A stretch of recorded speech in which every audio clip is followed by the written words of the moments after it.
oportunidade que nos concedes de mais uma vez estarmos juntos para procedermos ao nosso esclarecimento, para continuarmos a jornada evolutiva na caminhada do aprendizado, a fim de que se possa também não só aprender, mas internalizar e praticar os teus divinos ensinamentos.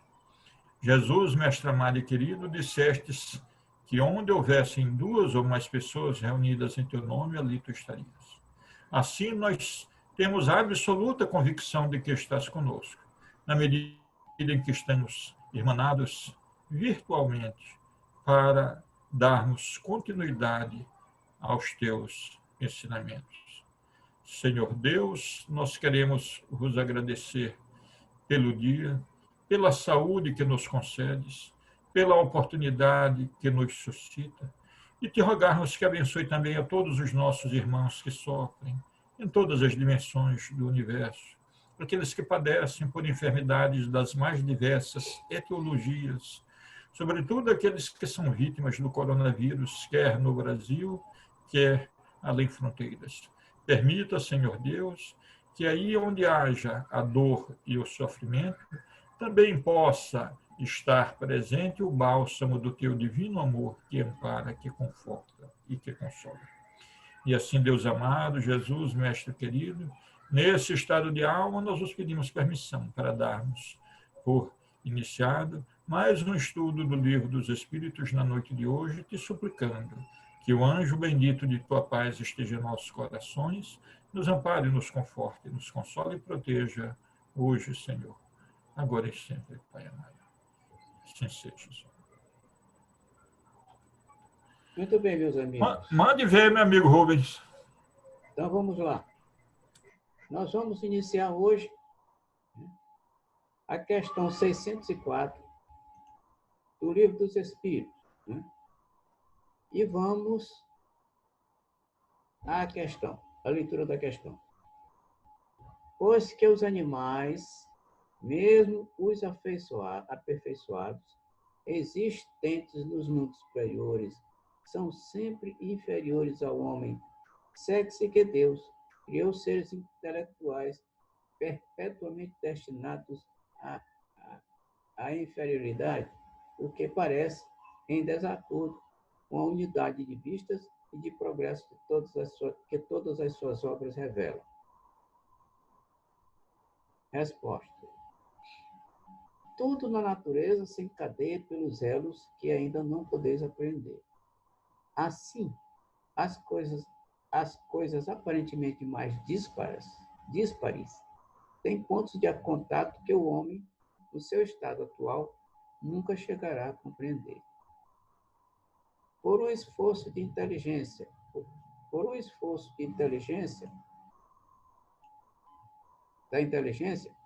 poderá entrevê-los, mas somente quando essa inteligência estiver no máximo grau de desenvolvimento e liberta dos preconceitos do orgulho e da ignorância, logrará ver claro na obra de Deus. Até lá, suas muito restritas ideias lhe farão observar as coisas por um mesquinho acanhado prisma. Sabei não ser possível que Deus se contradiga e que na natureza tudo se harmoniza mediante leis gerais, porque por nenhum de seus pontos deixam de corresponder à sublime sabedoria do Criador. Bom, então, eles estão explicando aqui, meus caros amigos, que existem coisas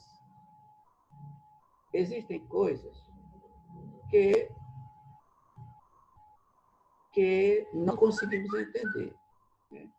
Por conta exatamente da nossa inferioridade, da nossa pouca evolução. E à medida que nós formos nos esclarecendo, tanto intelectual quanto moralmente, aí sim as coisas vão ficar mais aclaradas para o nosso entendimento. Só aí, então, é que a gente pode penetrar o conhecimento de muitas coisas que até agora nós não podemos vislumbrar, justamente por conta desta nossa imperfeição. Um dia nós chegaremos a descobrir todos estes mistérios. Algum comentário mais? Tá, então continuando. Questão 604A. A inteligência é, então, uma propriedade comum, um ponto de contato entre a alma dos animais e a do homem? É. Resposta: é. Porém, os animais só possuem inteligência da vida material. No homem, até inteligência proporciona a vida moral. Tá, na última questão, no último estudo, o professor Alton, né, distinguiu para nós, dissecou o tipo de inteligência. Né? E esse tipo de inteligência só é mais aprimorada, logicamente, no ser humano, por conta do seu desenvolvimento em ação. E por isso, né, a inteligência dos animais é mais voltado para as coisas materiais, até porque eles são realmente bem mais inferiores.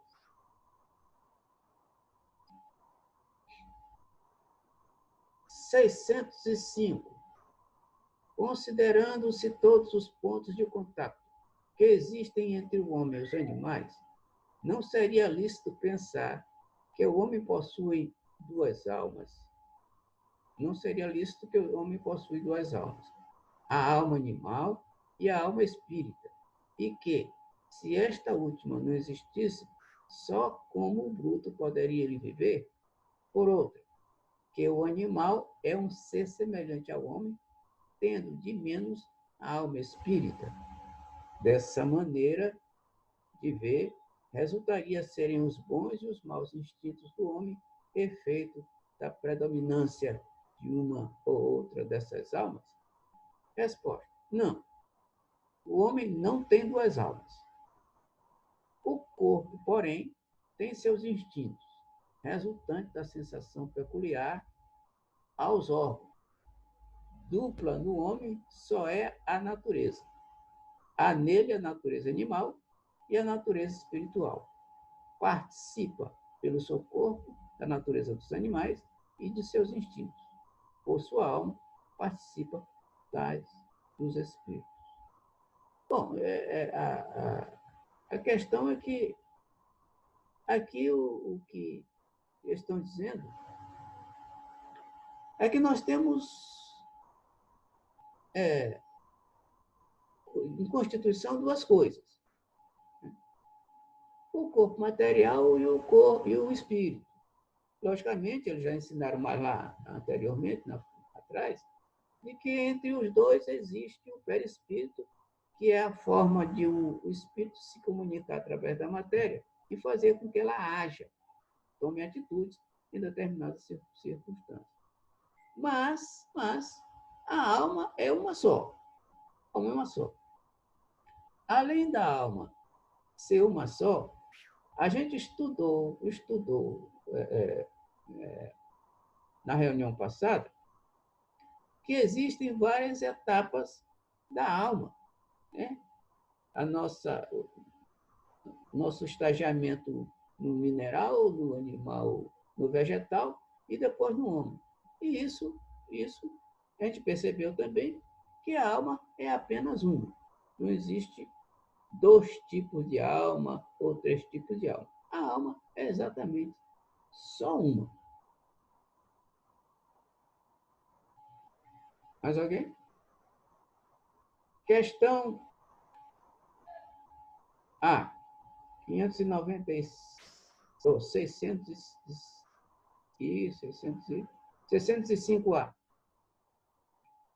De modo que, além de suas próprias imperfeições, de que cumpre ao espírito despojar-se, tem ainda o homem que lutar contra a influência da matéria?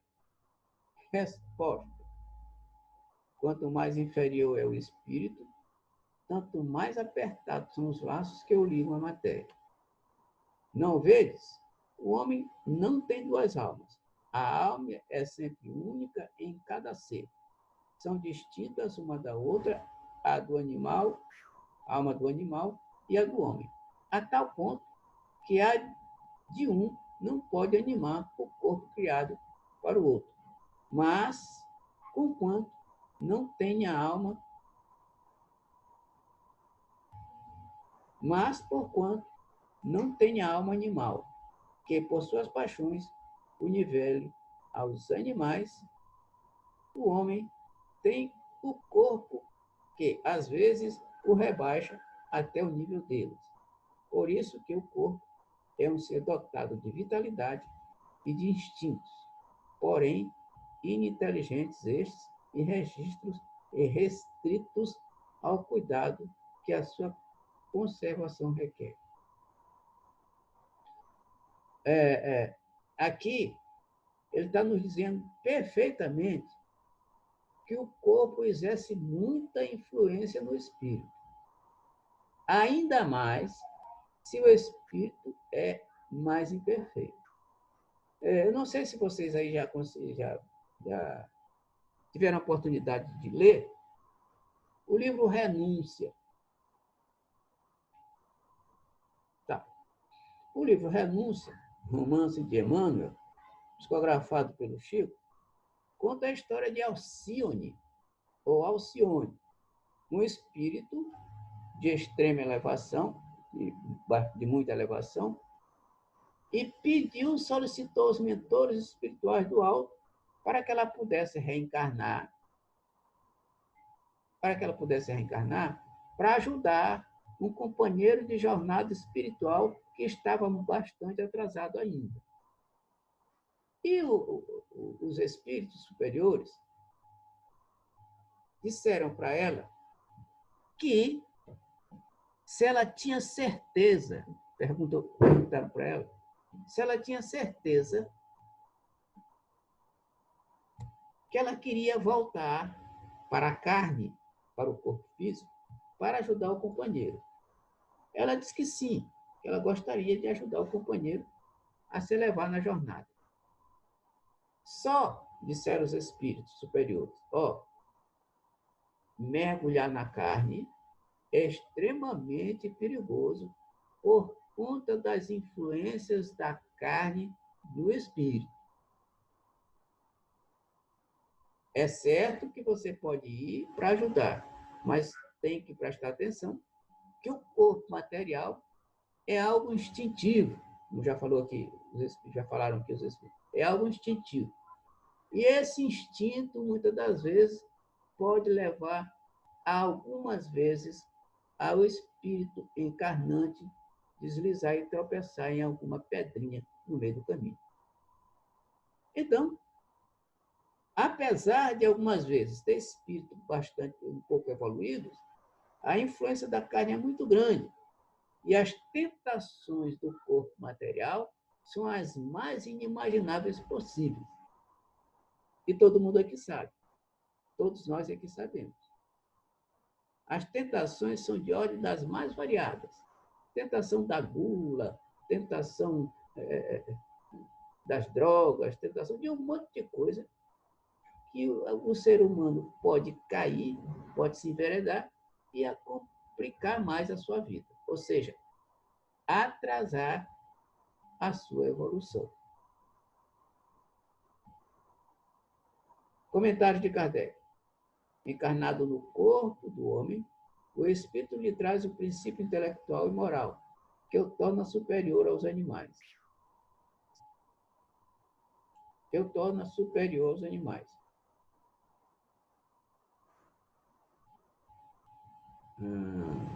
As duas naturezas nele existentes dão às suas paixões duas origens diferentes. Umas provêm dos instintos da natureza animal, provindo as outras das impurezas do espírito, de cuja encarnação é ele a imagem e que mais ou menos simpatiza com a grosseria dos apetites animais. Purificando-se, o espírito se liberta pouco a pouco, da influência da matéria. Sobre essa influência, aproxima-se do bruto, isento dela, eleva-se à verdadeira destinação. Então, olha só, aqui ele está dizendo,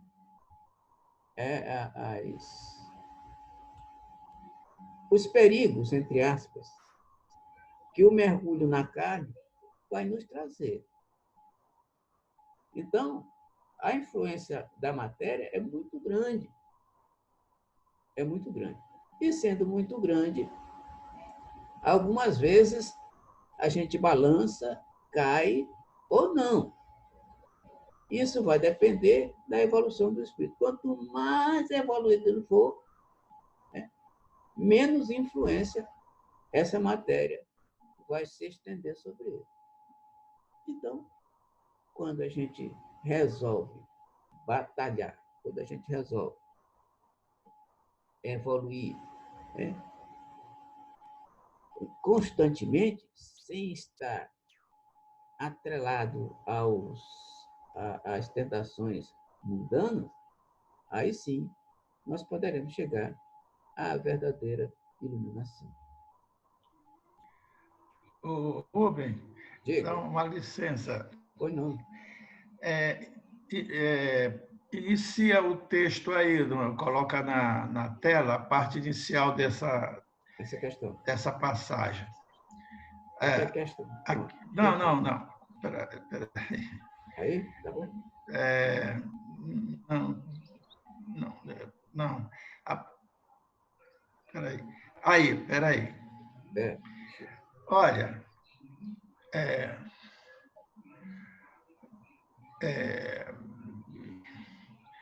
mas é bem aí, quanto mais inferior o espírito, tanto mais apertados são os lasqueiros da matéria. Não é bem aí, sobe mais um pouquinho.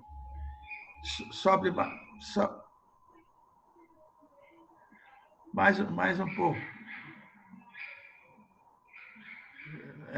Não, é mais... Espera aí, rapaz. Aqui, tá aí. Lê bem aí, ó, começa. Encarnado no corpo. Sim, já vai. Encarnando no corpo. Encarnado no corpo do homem, veja bem. Isso. O espírito lhe traz o princípio intelectual e moral, que o torna superior aos animais. Deixa eu descer assim, uma ideia, assim, um comentário de algumas leituras que eu fiz. Eu e várias pessoas que escrevem, que pensam, e tudo, existe assim sempre uma dificuldade de você diferenciar a alma do espírito. Às vezes confundem, a pessoa fala como se fossem sinônimos, né? E você vê aí que não é. Encarnado no corpo do homem, o espírito lhe traz o princípio intelectual e moral. O espírito que o torna superior aos animais. Uhum. As duas naturezas nele existentes dão às suas paixões duas origens diferentes. Umas provêm do instinto da natureza animal, provindo as outras das impurezas do espírito, de cuja encarnação ela é a imagem e que mais ou menos simpatiza com a grosseria dos apetites animais. Então, algumas leituras, assim, e formei algumas ideias, mas, evidentemente, uma ideia não, ela pode ser contestada, não é a verdade, é um pensamento, né? Então, eu reflito da seguinte forma: a energia da consciência divina que criou tudo é uma energia de criação, portanto, uma energia primeira. Eu chamaria esse tipo de energia de alma.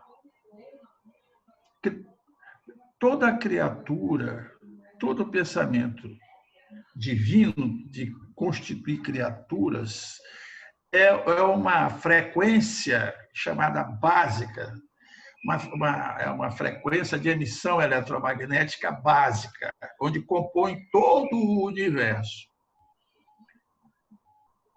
Isso significa que a energia alma que cria um animal e uma outra que cria um vegetal, uma não pode influenciar na outra, porque fazem parte da lâmina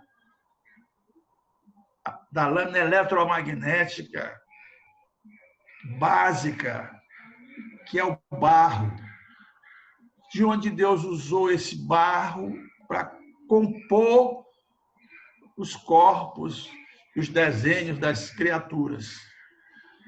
Agora, o homem, depois de que passa o seu cérebro, depois que passa daqueles estágios,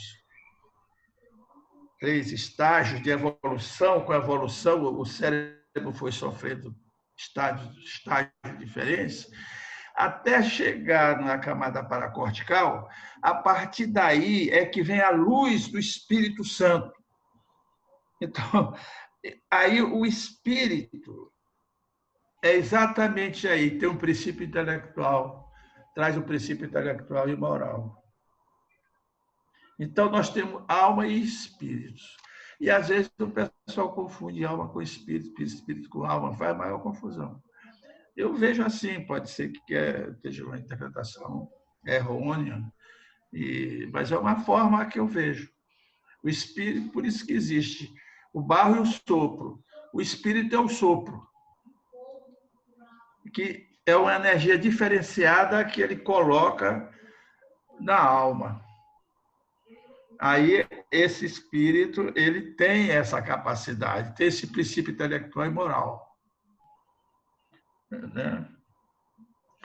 E ao passo que a alma, ela está dentro de todas as criaturas que foram geradas através da matriz divina. É uma ideia. Passa a palavra. Olha o seguinte, professor. Nós estamos estudando o Livro dos Espíritos. E no Livro dos Espíritos, eles já disseram uma coisa muito interessante para a gente refletir com relação à alma e espírito. Eles disseram que por conta da pobreza da nossa linguagem, a gente faz confusão das coisas, dos temas, dos assuntos. Para uns, alma é uma coisa, para outros, alma é outra coisa, etc, etc, etc.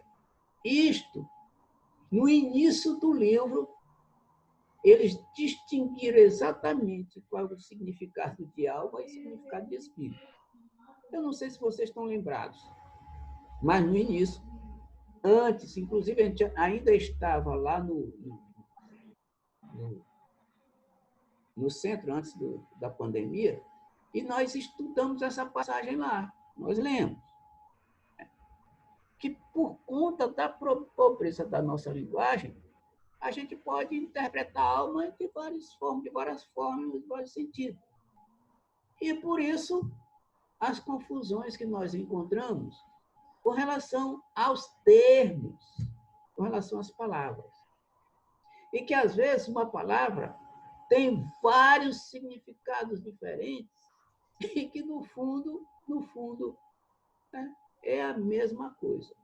O problema, repito, que eles mesmos disseram, os Espíritos para nós, é a pobreza da nossa linguagem, que não tem capacidade para explicar coisas assim, fora da reflexão. Querem um exemplo? Mas... Diga, pode falar. Não, é que eu queria afirmar, você prestar bem atenção no início aqui dessa frase. Sim. Isso aqui é importantíssimo. Isso. Encarnado no corpo do homem, veja bem, encarnado no corpo do homem, quer dizer, o homem já existe, ele vai encarnar. Isso. Né? O espírito o espírito lhe traz o princípio e moral, e que o torna superior aos animais. Certo? Os animais não têm um princípio intelectual e moral. Só quem tem a camada paracortical é que tem princípio intelectual e moral. Só. Quem não tem a camada paracortical não tem esses princípios. E isso torna o homem isso mais. Essa frase está perfeita. Perfeito. Eu não sei se vocês se lembram, eu acho que eu já comentei aqui no nosso estudo, mas a confusão das palavras faz com que a gente não entenda certas coisas. Quero um exemplo? Eu já falei sobre isso. Não, está certo. Quem veio primeiro? O ovo ou a galinha? Todo mundo aí já deve ter uma ideia, porque eu já comentei isso aqui, não foi? Não sei se vocês se lembram. Né? Quem veio primeiro, o ovo ou a galinha? Eu acho que sim. E que, pela lógica, raciocinando friamente, a gente vai chegar à conclusão, no final, de que o ovo não veio primeiro, nem a galinha veio primeiro. Não, porque o ovo vem da galinha, a galinha vem do ovo. Teria que ter algo que iniciasse um ou os dois ao mesmo tempo. Então, o raciocínio nos fez chegar à conclusão de que não foi o ovo e nem a galinha que vieram primeiro. Mas isso eu já comentei aí no grupo, não sei se foi aqui neste grupo, mas eu tenho certeza que em outros grupos eu já comentei com isso, já falei a respeito disso. E aí a gente chegou a uma certa conclusão. Ou seja, apenas uma linguagem que uma certa colocação errada na palavra ou no contexto da frase faz com que essas confusões aconteçam. Beleza? Mais alguém quer comentar a respeito? Eu queria participar um instantezinho, meu querido, Diga, amigo. para dizer o seguinte, que quando o professor Otton fez essa digressão, trazendo a questão da energia primordial, é importante que se diga que essa tese, por ele trazida, está de acordo com aquilo que os espíritos colocam exatamente no texto, como lido e marcado ainda há pouco de forma muito clara para a gente ver. E aí me faz lembrar de que, para essas duas expressões, espírito e alma, os latinos utilizavam também outras duas expressões.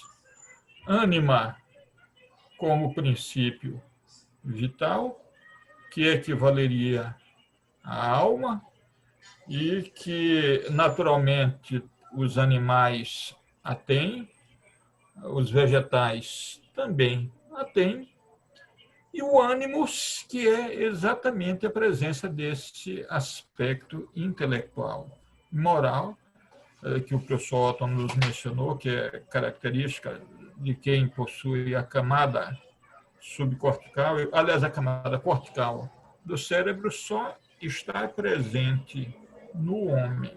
Né? E bate exatamente com as informações que os espíritos nos dão e que nós já havíamos até estudado anteriormente, né? De que a alma é diferente do espírito, embora ambos estejam em estreita correlação.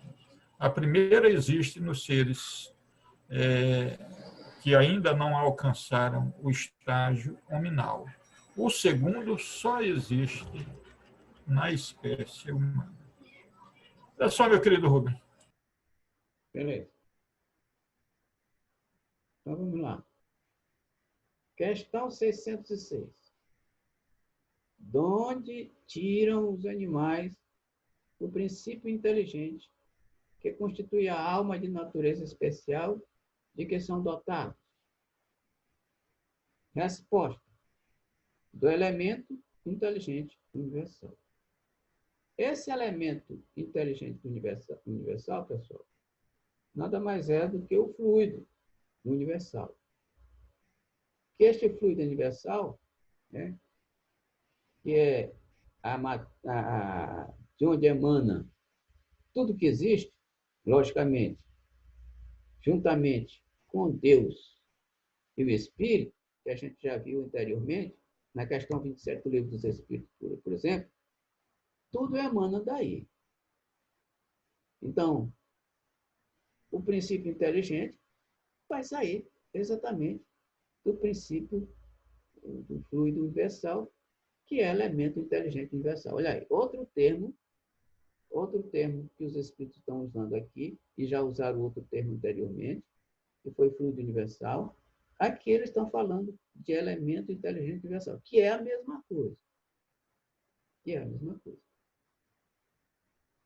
Interessante que essa resposta aí responde aquele questionamento que o querido amigo fez ainda há pouco, Isso. do ovo e da galinha. Está explicado aí.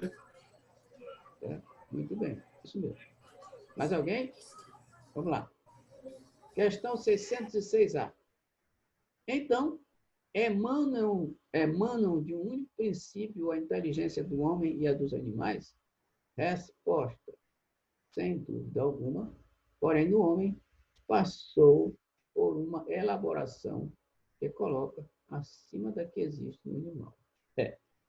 A coisa interessante a gente observar aqui, meus amigos, é que o mesmo elemento universal passa por refinamento para chegar ao homem. Isso significa dizer que desde a pedra, montanha, né, professor Alton?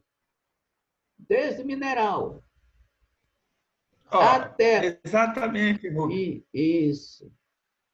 Exatamente. Desde o mineral... Exatamente. É aquilo que eu te... A montanha tem alma. Sim. Ela não tem espírito. Ou seja, ela não tem princípio moral e intelectual. Mas a alma ela tem, que é a energia da matriz divina. Isso. Isso quer dizer que desde lá do mineral, da montanha do mineral, a alma ou espírito, né, tem refinamentos diferentes.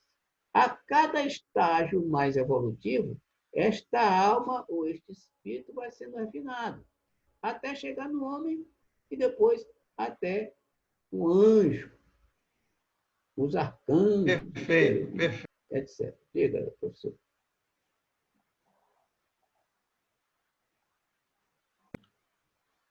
Beleza, Rubem? Beleza, né? Então, mais alguém? Senão a gente continua. 607.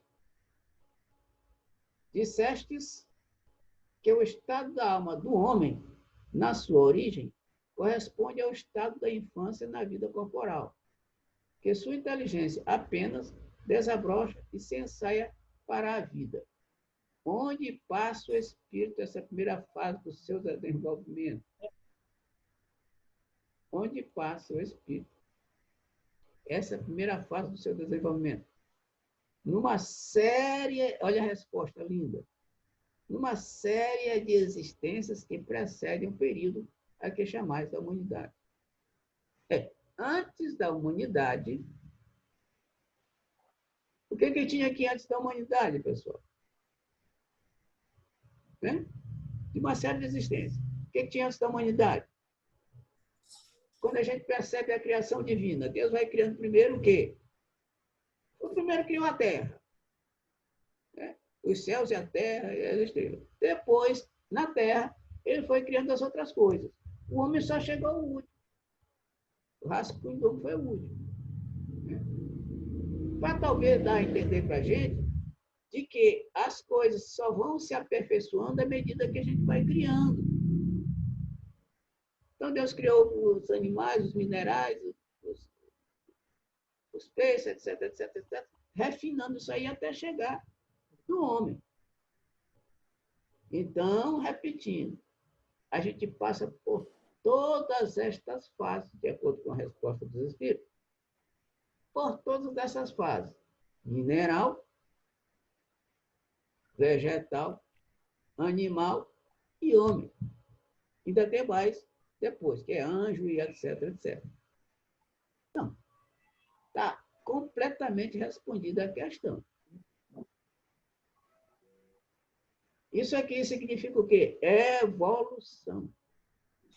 Ele está nos falando precisamente que a gente evolui desde o comecinho, antes sim. Resposta.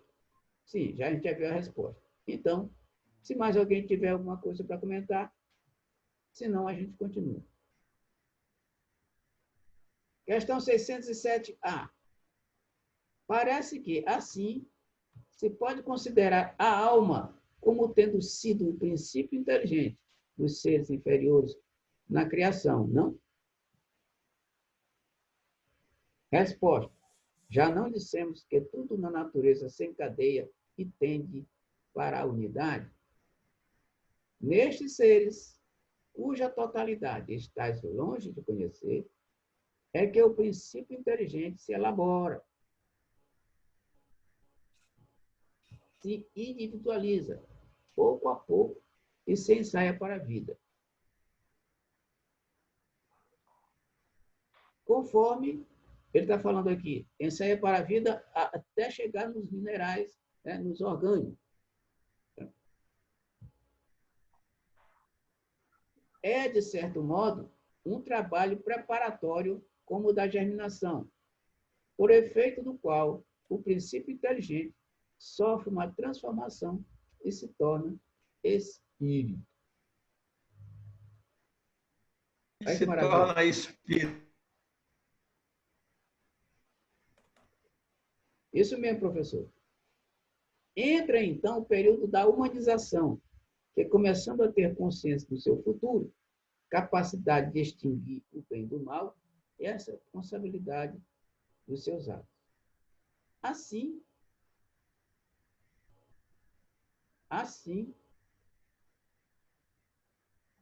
a fase da infância se segue a da adolescência, vindo depois da juventude e da madureza.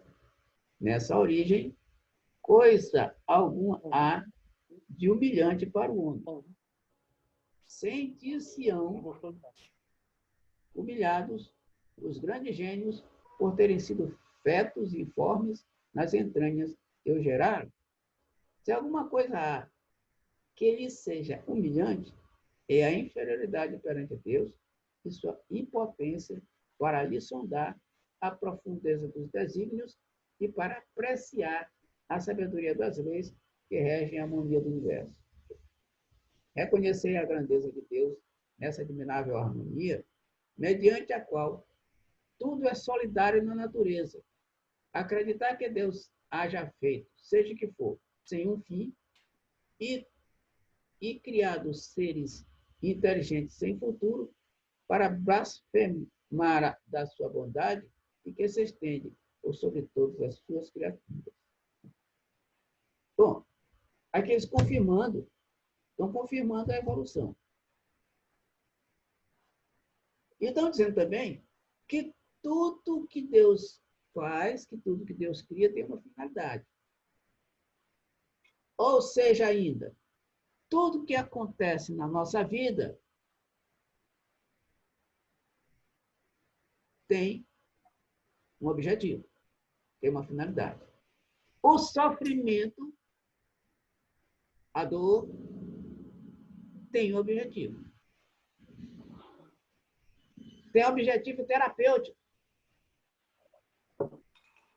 Porque a nossa alma, após sofrer várias vezes, ela começa a aprender. Né? É o chamado castigo, né? O castigo do fogo. Porque o fogo é o elemento que tudo purifica. Então a gente percebe, meus amigos, e confirma mais aqui em cima, ele vai se transformando, se modificando até chegar no homem, um homem chamado de espírito. Então a alma, ela é única e vai se transformando, entrando de estágio em estágio, até chegar à denominação de espírito.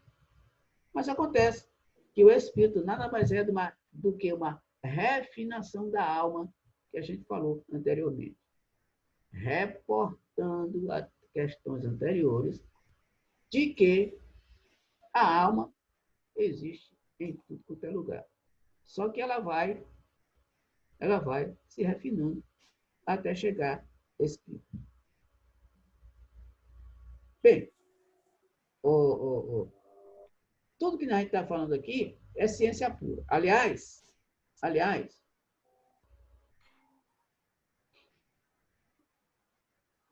quando a gente abre o livro dos Espíritos, todo mundo aí já abriu o livro dos Espíritos, a gente abre a capa, na contracapa, lá em cima da contracapa, tem duas palavrinhas que definem exatamente o estudo do livro dos Espíritos, o conteúdo do livro dos Espíritos. E essas duas palavrinhas são filosofia espiritualista. Ora, filosofia já é um pouquinho complicado. E espiritualista, imagine vocês. Portanto, aqui é muita ciência, meus amigos. Quem mais quer comentar alguma coisa, senão a gente passa para a próxima.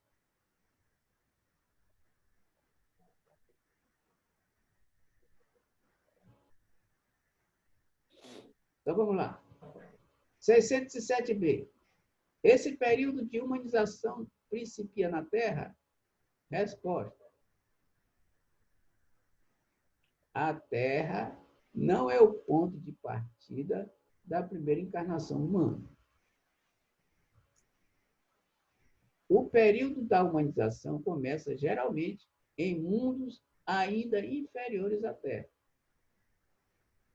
Isto, entretanto, não constitui regra absoluta, pois pode suceder que o espírito, desde seu início humano, esteja apto a viver na Terra.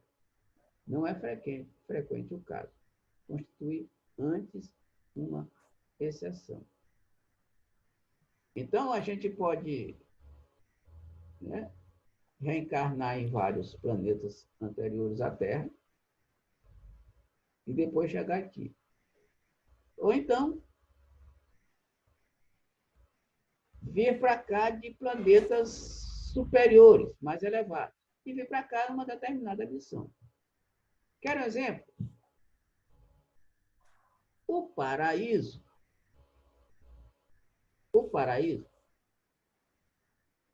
representa, estou falando lá no início do paraíso da Bíblia, a Gênesis. O paraíso representa um local de felicidade. Ou seja, o primeiro casal estava ali no local, né, de felicidade. Só que nesse local de felicidade tinha regra. Tinha regras. Ora, quanto mais evoluído é o ambiente, vamos dizer, um planeta, mais as regras se sobressaem. Aliás, nem precisa se sobressair, porque a pessoa já internalizou aquilo.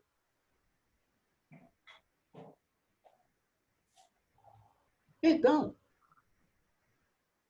imaginemos que o Jardim de Delícias, o Éden, seria um dos planetas mais evoluídos do que a Terra e que um grupo de pessoas representadas pelo primeiro casal, chamado raça adâmica, estivesse num planeta superior à Terra e que, de repente, em uma circunstância qualquer, eles resolveram ir de encontro à lei. resolveram, entre aspas, pecar. E esse pecado, este erro, fez com que eles fossem retirados daquele planeta e lançados para o planeta Terra. Alguém já leu aí o livro Os Exilados de Capela? Com certeza sim. Com certeza sim. Oh, Edilson já leu. Então, Exilados de Capela. Então, os capelinos se encontravam em um planeta de felicidade. De repente, um grupo de espíritos deste planeta, juntos, foram de encontro à natureza. E como quando a pessoa, o elemento, um grupo de pessoas, um povo, uma nação, vai de encontro à lei, todo este grupo deve resgatar os seus débitos.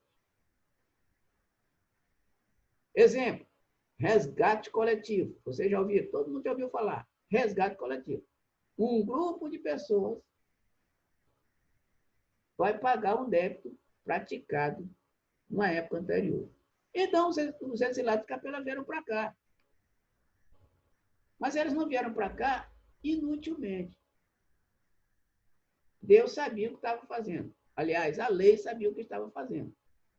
E aí, eles tiveram que passar por todas essas situações até voltar ao nível espiritual com capacidade de retornar ao planeta de felicidade.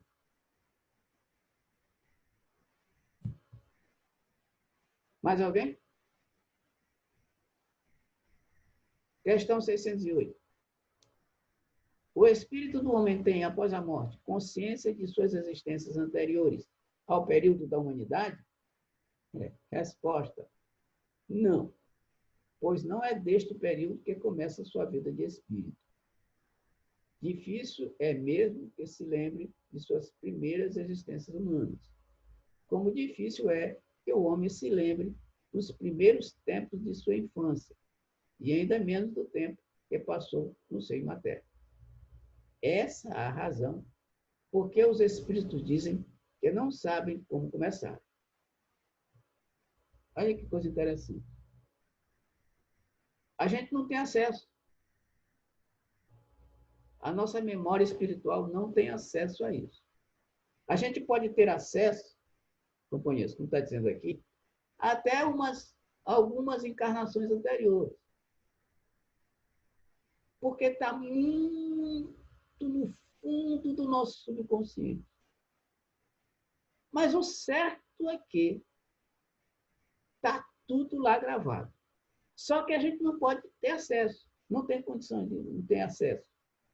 E por isso é que a gente só lembra de algumas coisas. Mais alguém? 609. Uma vez no período da humanidade, conserva o espírito traços do que era precedentemente, quer dizer, do estado em que se achava no período a que se poderia chamar anti-humano, conforme a distância que medeia entre os dois períodos e o progresso realizado. Durante algumas gerações, pode ele conservar vestígios mais ou menos pronunciados do estado primitivo, porquanto nada se opera na natureza por brusca transição. Há sempre anéis que ligam as extremidades da cadeia dos seres e dos acontecimentos. Aqueles vestígios, porém, se apagam com o desenvolvimento do livre-arbítrio. Os primeiros progressos, só muito lentamente, se efetuam, porque ainda não têm a secundá-los à vontade. Vão em progressão mais rápida à medida que o espírito adquire mais perfeita consciência de si mesmo. Bom, então, ele só está repetindo aqui, confirmando a questão anterior, de que a gente não tem acesso a alguns elementos do nosso passado. 610. Ter-se-ão enganado os espíritos que disseram constituir o homem um ser à parte na ordem da criação? Resposta: não. Mas a questão não fora desenvolvida. Além do mais, há coisas que só a seu tempo podem ser esclarecidas. O homem é, com efeito, um ser à parte, visto possuir faculdades que o distinguem dos outros e ter outro destino. A espécie humana é a que Deus escolheu para a encarnação dos seres que podem conhecer. Bom, então o estágio humano já é um pulo para a gente começar a vislumbrar Deus de forma bem tênue, por conta que ainda não temos a condição necessária para chegar lá. Mais alguém? Tá. Vamos entrar em outro assunto. Metempsicose. Este assunto aqui, metempsicose, a Raquel deu uma leve explicação sobre ele na reunião passada. Uma leve explicação na reunião passada. Como ela não está aqui hoje, né, a gente está lembrando. Né? Então, vamos lá. 611. Por terem os seres vivos uma origem comum no princípio inteligente, não é a consagração da doutrina da metempsicose? Resposta: duas coisas podem ter a mesma origem e absolutamente não se assemelharem mais tarde. Quem reconheceria a árvore com suas folhas, flores e frutos, no germe informe que se contém na semente de onde ela surge. Desde que o princípio inteligente atinge o grau necessário para ser espírito e entrar no período da humanização, já não guarda relação com o seu estado primitivo, e já não é a alma dos animais, como a árvore já não é a semente. De animal, só há no homem o corpo e as paixões que nascem da influência do corpo e do instinto de conservação inerente à matéria. Não se pode, pois, dizer que tal homem é a encarnação do espírito de um tal animal. Consequentemente, a metempsicose, como a entendem, não é verdadeira. A gente não pode dizer que o espírito encarnou no animal tal. A gente pode dizer que ele passou por lá, pelo estágio. Mas não dizer qual animal, especificar a coisa, aí é mais complicado. E ele está dizendo aqui que a metempsicose é apenas, né, uma condição de conhecimento não inerente com a evolução. Metempsicose é o quê? É a volta do espírito humano e animais. Mais alguém? 612. Poderia encarnar um animal o espírito que animou o corpo de um homem? Resposta: isso seria retrogradar. E o espírito não retrograda. O rio não remonta à sua nascente. Saiu do rio, da nascente, não volta mais lá.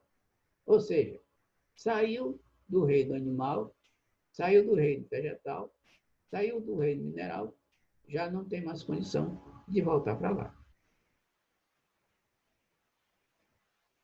613.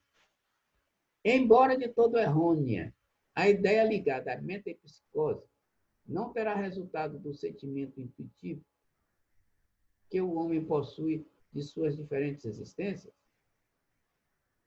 Nessa como em muitas outras crenças, se depara esse sentimento intuitivo. O homem, porém, o desnaturou, como costuma fazer com a maioria de suas ideias intuitivas. Bom, ele está dizendo que em outras crenças isso pode até acontecer.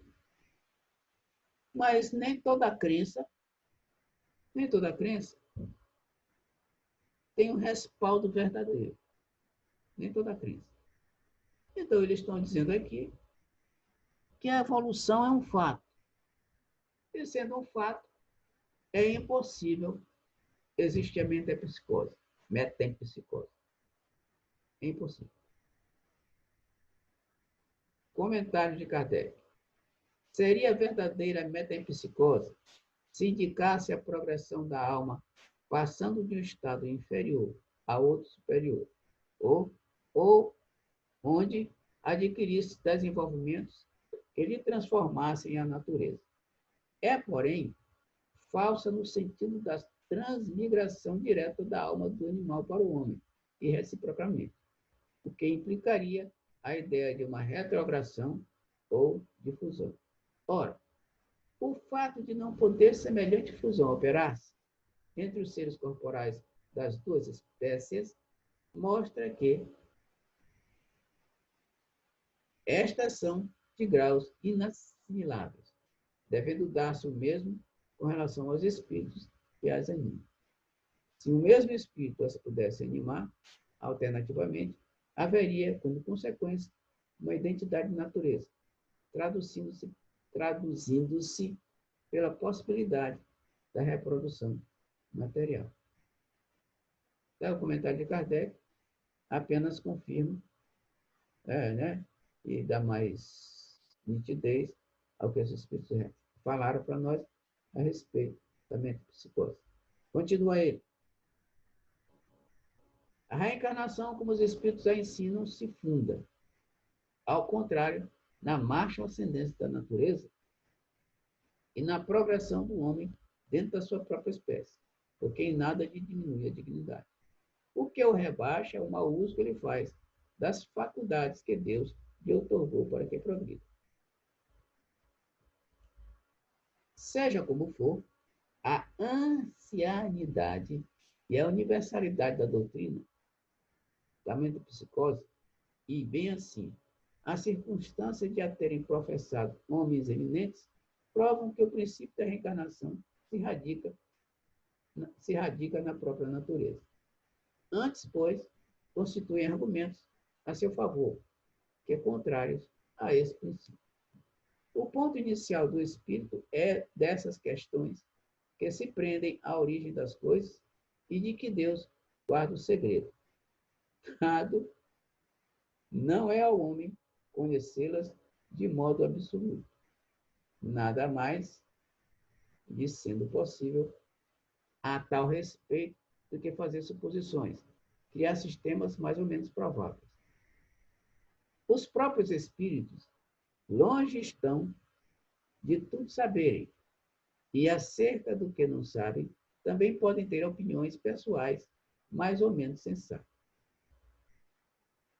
Bom, então ele está falando aqui a respeito de opiniões. Opiniões ou ponto de vista. Lá vinha a história do ponto de vista. E o ponto de vista é o elemento que pode ser mais preciso ou não, dependendo da evolução do espírito, da entidade. Como a gente não tem condição de tudo saber, isso significa que a gente não tem ainda o privilégio de conhecer este assunto mais profundamente. Porque isso vai partir só por conta de opiniões ou pontos de vista.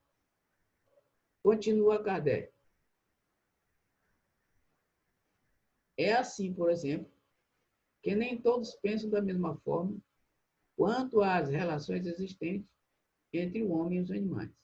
Segundo uns, o espírito não chega ao período humano, senão depois de se haver elaborado e individualizado nos diversos graus dos seres inferiores à criação. Segundo outros, o espírito do homem teria pertencido sempre a raça humana, sem passar pela fieira animal. O primeiro desses sistemas apresenta a vantagem de assinar um alvo ao futuro dos animais, que formariam, então, os primeiros elos da cadeia dos seres pensantes. O segundo é mais conforme a dignidade do homem, e pode resumir-se da seguinte maneira. As diferentes espécies de animais não procedem intelectualmente umas das outras, mediante progressão. Assim, o espírito da ostra não se torna sucessivamente o do peixe, do pássaro, do quadrúpede e do quadrúmano. Cada espécie constitui, física e moralmente, um tipo absoluto. Cada um de cujos indivíduos aure na fonte universal a quantidade do princípio inteligente que lhe seja necessário, de acordo com a perfeição de seus órgãos e com o trabalho que tem de executar os fenômenos da natureza, quantidade que ele, por sua morte, retribui ao reservatório de onde a tirou. Os dos mundos mais adiantados que o nosso, vê questão 188, constituem igualmente raças distintas, apropriadas às necessidades destes mundos e ao grau de adiantamento dos homens, cujos auxiliares eles são, mas de modo nenhum procedem desta terra, espiritualmente falando. Outro tanto não se dá com o homem. Do ponto de vista físico, este forma, evidentemente, um elo da cadeia dos seres vivos. Porém, do ponto de vista moral, há entre o animal e o homem solução de continuidade. O homem possui como propriedade sua a alma ou espírito, centelha divina, que lhe confere o senso moral e um alcance intelectual de que carecem os animais e que é nele o ser principal, que preexiste e sobrevive ao corpo, conservando sua individualidade.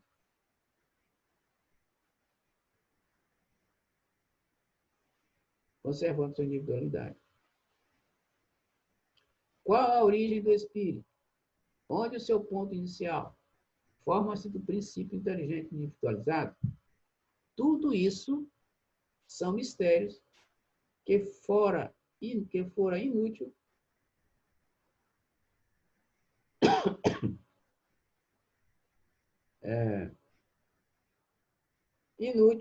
querer devassar sobre os quais, como dissemos, nada mais se pode fazer do que construir sistemas. O que é constante, o que ressalta do raciocínio e da experiência é a sobrevivência do espírito, a conservação da sua individualidade após a morte, a progressividade de suas faculdades, seu estado feliz ou desgraçado, de acordo com seu adiantamento na senda do bem e todas as verdades morais decorrentes desse princípio. Quanto às relações misteriosas que existem entre homens e animais, isso repetimos, está nos segredos de Deus, como muitas outras coisas, cujo conhecimento atual nada importa ao nosso progresso e sobre as quais seria inútil deter. Bem, ele está falando lá em cima, ele falou a respeito do ponto de vista. E ele está dizendo aqui embaixo, e ele diz também, que tem coisas que a gente não tem condição de saber. E que eles também não sabem. Mas antes, olha só, quando a gente lê o início do livro que nós estamos estudando, a gente passa pela introdução, que é bastante extensa, a introdução do Livro dos Espíritos, e depois nós passamos para os prolegômenos. E lá no final, no último parágrafo dos prolegômenos, tem quem vem assinando a obra. Eu não sei se vocês já tiveram a curiosidade de ver, eu acho que sim, né? Que lá no final da obra tem os assinantes. A gente encontra lá São Francisco de Assis, Joana d'Arc, o Espírito de Verdade, tal. São vários espíritos de escola assinando a obra.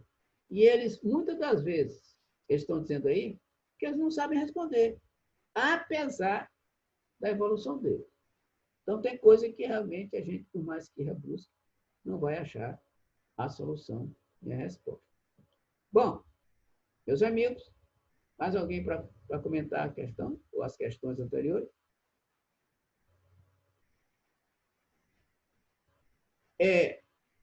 O nosso horário já está avançado, já está no ponto, e a gente vamos encerrar aqui, né?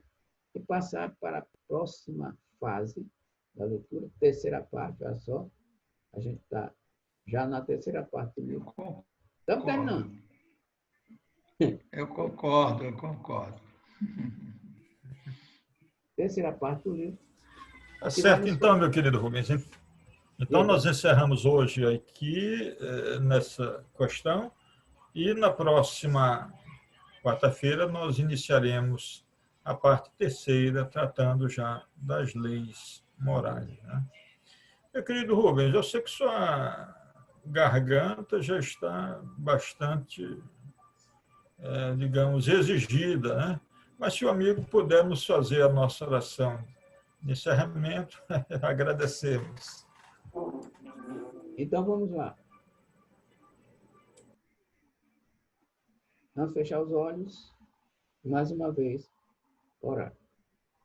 Amigo, Senhor Jesus, companheiro de todos os momentos, nós sempre agradecemos a tua presença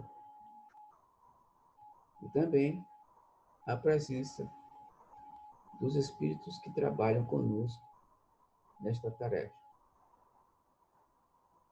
Nós agradecemos pelo estudo desta obra,